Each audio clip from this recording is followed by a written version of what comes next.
Good morning student, RNN online education channel पे आपका स्वागत है। मैं सुरेश चौधरी ज्योग्राफी के लेक्चर में 5 में आपके सामने। तो अपन पीछे जो ज्योग्राफी में अपन ज्योग्राफी के प्रकार पढ़ चुके थे, इसके बाद अपन राजस्थान, भारत और वर्ल्ड स्तर के बारे में अपन अच्छी तरह समझ चुके थे। तो इसके बाद अपन जो पढ़ेंगे ज्योग्राफी के प्रकारों में भौतिक भूगोल और मानव भूगोल। भौतिक भूगोल जो है वो कक्षा 11 में अपन पढ़ते हैं। भौतिक भूगोल कहाँ पढ़ते हैं? क्लास 11th में। ठीक है दोस्तों, 11th में अपन जो है वो भौतिक भूगोल के बारे में पढ़ते हैं। और भौतिक भूगोल के बारे में मैंने आपको पहले ही बताया था, और थोड़ा बहुत जो रह गया है वो आप यहाँ पे देख सकते हो कि भूगोल का जनक है वो इरेटोस्थनीज को कहा जाता है, और भूगोल का पिता हिकेटियस को कहा जाता है। अब देखिए, पिता और जनक दो अलग शब्द, हम इनको एक ही समझते हैं लेकिन इसका अलग होता है। देखिए, जनक और पिता जो होता है वो शब्द अलग है। जनक जो होता है वो जन्म देने वाला होता है, और पिता जो होता है जन्म देने वाले को भी पिता कह सकते हैं, और उसे पालने पोसने वाले को भी पिता कह सकते हैं। लेकिन पिता जो मुख्य रूप से, जैसे भगवान श्री कृष्ण को जन्म किसने दिया? वासुदेव ने। उनको पाला किसने? नंद बाबा ने। ठीक है, तो ऐसे जनक जो है वो इरेटोस्थनीज क्यों है? क्योंकि भूगोल शब्द का पहली बार प्रयोग जो है उन्होंने किया था, इसलिए भूगोल का जनक किसको कहा जाता है? इरेटोस्थनीज को। पिता जो है वो हिकेटियस।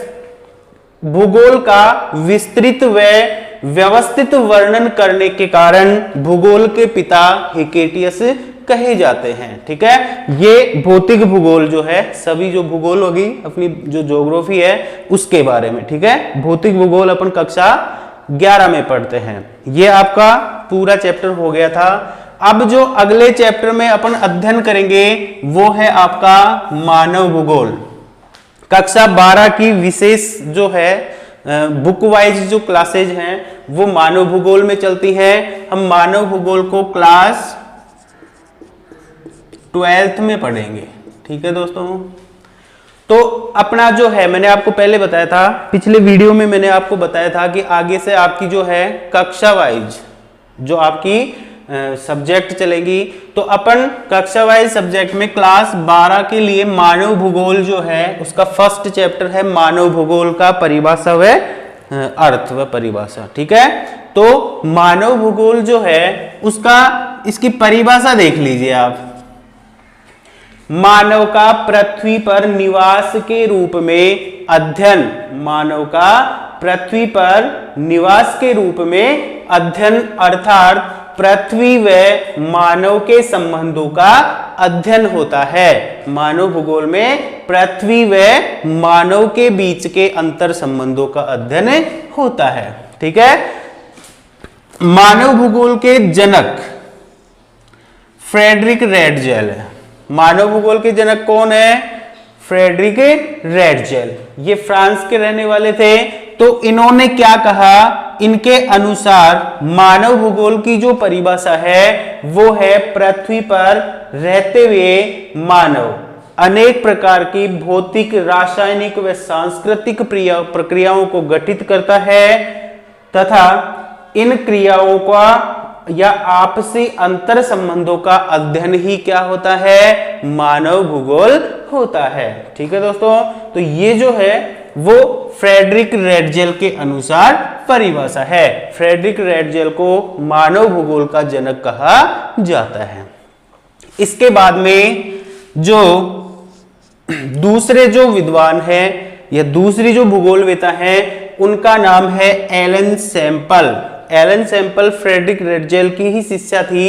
तो उनके अनुसार, ये अमेरिका से थी, इनके अनुसार क्या है? मानव भूगोल की परिभाषा अस्थायी पृथ्वी, अस्थायी पृथ्वी व चंचल मानव के बीच के भौतिक व सांस्कृतिक संबंधों का अध्ययन किया जाता है। ठीक है, तो ये तीन जो है परिभाषाएं हो गई। मुख्य परिभाषा मानव भूगोल की, अनेक विद्वानों के अंदर से उनको समझा उन्होंने। जो कॉमन जो परिभाषा थी वो है मानव भूगोल पृथ्वी के ऊपर निवास करता है मानव, या निवास के रूप में, और अनेक आर्थिक जो भौतिक है, सांस्कृतिक है, रासायनिक क्रियाओं को गठित करता है, उनका अध्ययन है, ये है। ठीक है, तो इनके अनुसार ये परिभाषा थी। अपन इसके बाद में जो यहां पे पढ़ेंगे वो है अनेक प्रकार की परिभाषाएं दी गई, उन्हीं में से कुछ परिभाषाएं देखेंगे अपन।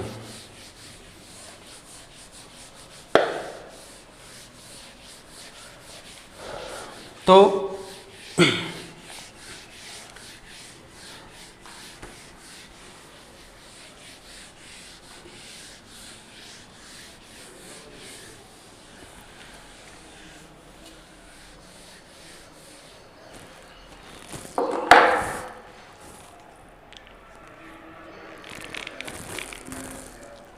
अपन ने देखा एलन सैंपल जो थी वो प्रकृतिवाद थी। इसमें देखिए तीन सिद्धांत थे।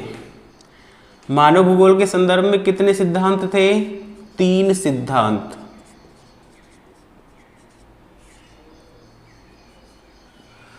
तीन सिद्धांत थे। पहला था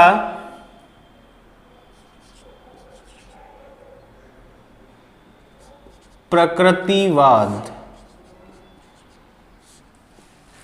दूसरा सिद्धांत था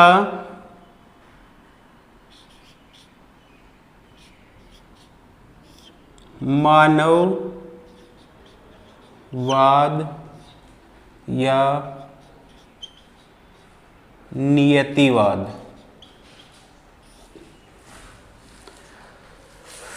तीसरा जो सिद्धांत था वो था नवनियतिवाद। ये तीन सिद्धांत थे। प्रकृतिवाद जो है उसकी प्रवर्तक है एलन सैंपल।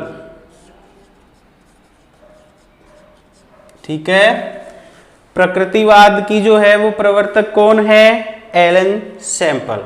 ठीक है, इसके बाद मानववाद या नियतिवाद। पहले अपन प्रकृतिवाद को देख लेते हैं। प्रकृतिवाद का मतलब होता है प्रकृति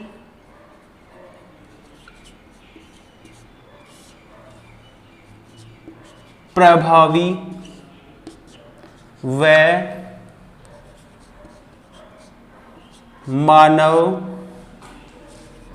अप्रभावी।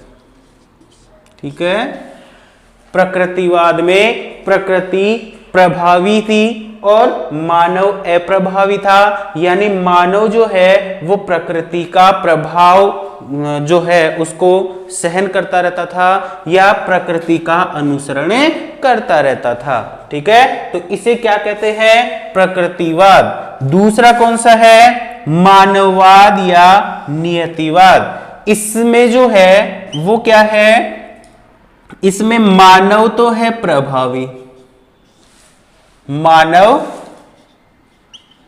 प्रभावी व प्रकृति अप्रभावी, यानी कम प्रभावी जिसे अपन कह सकते हैं। अप्रभावी का मतलब ये नहीं है कि बिल्कुल ही प्रभाव नहीं डालती थी, लेकिन मानव जो है ना वो उसमें ज्यादा से ज्यादा आविष्कार करते गया और इसमें प्रभावित करता गया प्रकृति को, यानी प्रकृति है वो मानव के अनुरूप चलने लगी। ठीक है, और प्रकृतिवाद में क्या है? मानव प्रकृति के अनुरूप चलता था, मानव प्रकृति के प्रकोपों से डरता था और उन्हीं के अनुसरण से आगे अपना जीवन चलाता था। ठीक है, तो इसके बाद जो है वो तीसरा सिद्धांत आया और वो है नवनियतिवाद। नवनियतिवाद अलग ही सिद्धांत है। इस सिद्धांत को रुको और जाओ के नाम से भी जानते हैं। रुको और जाओ, रुको और जाओ के नाम से भी जाना जाता है। तो इसमें देखिए क्या था कि मानव है वो प्रकृति के ऊपर प्रभावी हो रहा है, मानव प्रकृति के ऊपर प्रभाव हो रहा है तो उस प्रभाव को, यानी मानव के प्रकृति पर, मानव के प्रभावों को कम करना। ठीक है, तो यानी नवनियति का मतलब क्या था कि ये जो दोनों जो क्रियाएं थी, प्रकृतिवाद में प्रकृति प्रभावी थी और मानववाद या नियतिवाद में मानव प्रभावी था, तो इन दोनों से, अब देखिए मानव प्रभावी होगा तो अनेक प्रकार के परिवर्तन करता है मानव, जिसके कारण इसमें काफी सारे परिवर्तन हो रहे हैं। आज हम देखें तो हमारी पृथ्वी के ऊपर बहुत सारे परिवर्तन हो गए, जैसे ग्लोबल वार्मिंग हो गया है और अपने यहाँ पे जैसे अम्लीय वर्षा होती है, अनेक प्रकार के संकट, भूकंप, बाढ़, आपदाएं ये आती रहती हैं, तो ये मानव के कारण है। मानव ही इन सभी का कारण बनता है, क्योंकि मानव ही सबसे ज्यादा हमारी जो प्रकृति है उसमें परिवर्तन करता है। तो इसलिए इन प्रभावों को, जो मानव के द्वारा प्रकृति के ऊपर जो प्रभाव पड़ रहे हैं, उन प्रभावों को कम करना ही इस सिद्धांत का सबसे बड़ा एक उद्देश्य था, तो उसको यहां पे रखा गया। ठीक है, तो ऐसे ये तीन जो है वो मानव भूगोल के संदर्भ में ही सिद्धांत दिए गए, जिनको हमें भूगोल को समझने में काफी मतलब सुलभता होती है। ठीक है, तो इसके बाद ये साधारण बातें थी, वो कक्षा 12 के लिए जो फर्स्ट आपका चैप्टर था, मानव भूगोल की परिभाषाएं और उनके बारे में अपन ने देखा। इसके बाद में हम जो है वो दूसरा जो चैप्टर है, ये दो चैप्टर जो है वो साधारण है, उनमें कोई समस्या नहीं है, आपको थोड़ा थोड़ा ही इनको समझना पड़ेगा। ठीक है, ज्यादा कुछ भी नहीं है इनमें।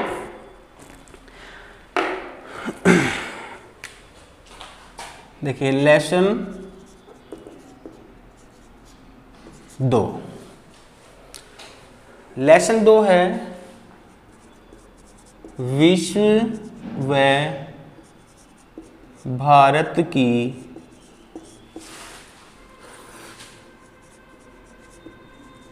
प्रमुख जनजातियां। ठीक है, तो अपन विश्व की जो जनजातियां हैं उनके बारे में और भारत की जो जनजातियां हैं उनके बारे में हम पढ़ेंगे। तो देखिए मुख्य जनजातियां, सबसे पहले तो जनजातियों की परिभाषा देख लीजिए आप, जनजातियां होती क्या हैं। ठीक है,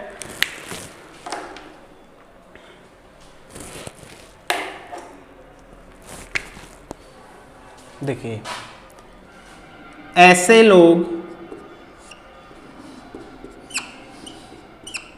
जो प्रकृति से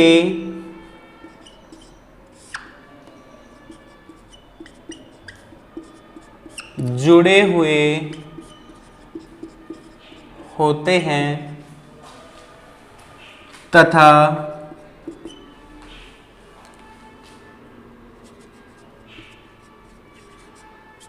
दुर्लभ परिस्थितियों में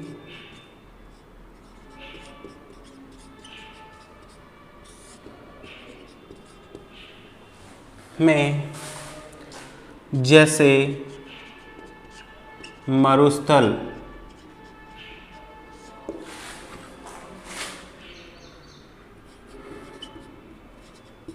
पहाड़ी क्षेत्र, बर्फीले क्षेत्र,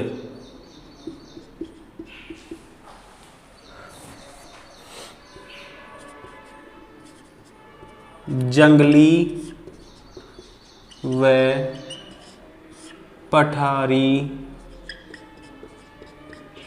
क्षेत्रों में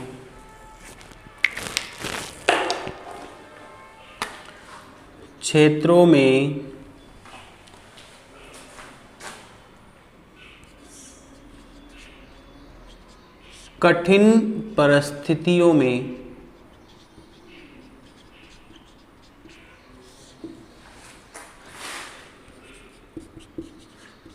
अपना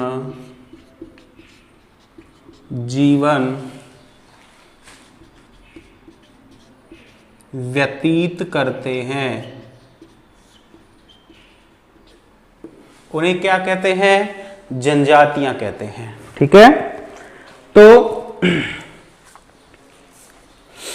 ये तो है जनजातियों की परिभाषा। अब अपन देखेंगे जनजाति, जनजातियां देखिए।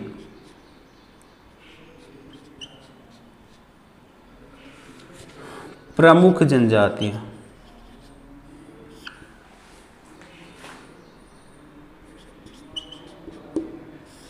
ठीक है।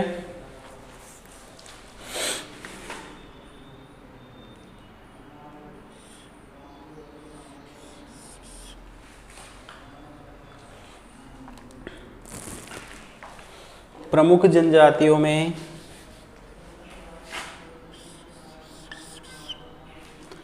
एस्किमो,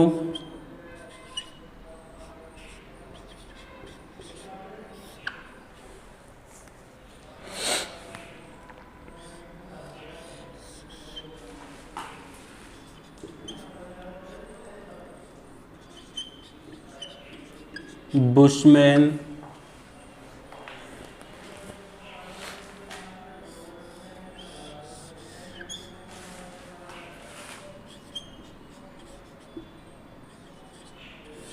गोंड,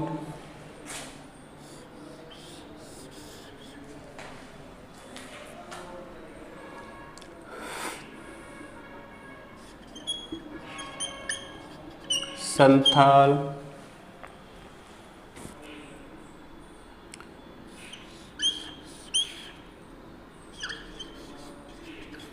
भील,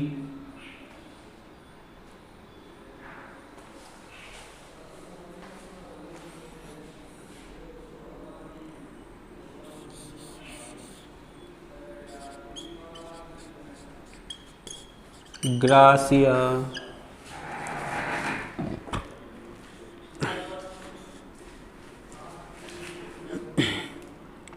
ग्रासिया, शहरिया,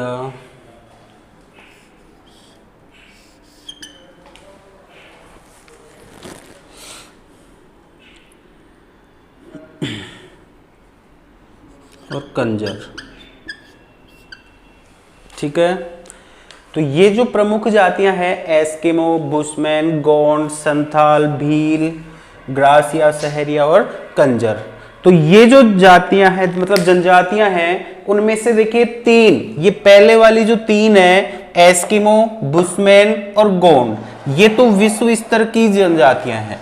ठीक है, विश्व स्तर के ऊपर पाई जाने वाली जनजातियां। ये जो है संथाल, भील, ग्रासिया, सहरिया, कंजर, ये है आपके राज्य स्तर, जैसे अपने भारत में मुख्य रूप से, और भील, संथाल, ग्रासिया, सहरिया ये मुख्य रूप से राजस्थान में पाई जाने वाली जनजातियां हैं। ठीक है, तो अपन जो है विश्व स्तर में सबसे मुख्य जो है वो आप अपने जो आपके सिलेबस में है उनमें ये तीन जनजातियों के बारे में ही है। ठीक है, वैसे काफी सारी जनजातियां हैं लेकिन इनमें आपको एस्किमो, बुशमैन और गोंड ये तो विश्व स्तर की जनजातियों को पढ़ना है अपने को, और भारत के संदर्भ में देखें तो भील और संथाल और कंजर, इन तीन जनजातियों के बारे में पढ़ेंगे। ठीक है, तो इसके बारे में आपको अगले जो वीडियो में है इनको अलग अलग जो जनजातियां हैं उनके बारे में आपको समझाइएगा। ठीक है, R N Tagore online education में आपका विशेष स्वागत है। अपने जो आगे की वीडियो को और प्राप्त करने के लिए आप लाइक, शेयर और सब्सक्राइब जरूर करेंगे। धन्यवाद।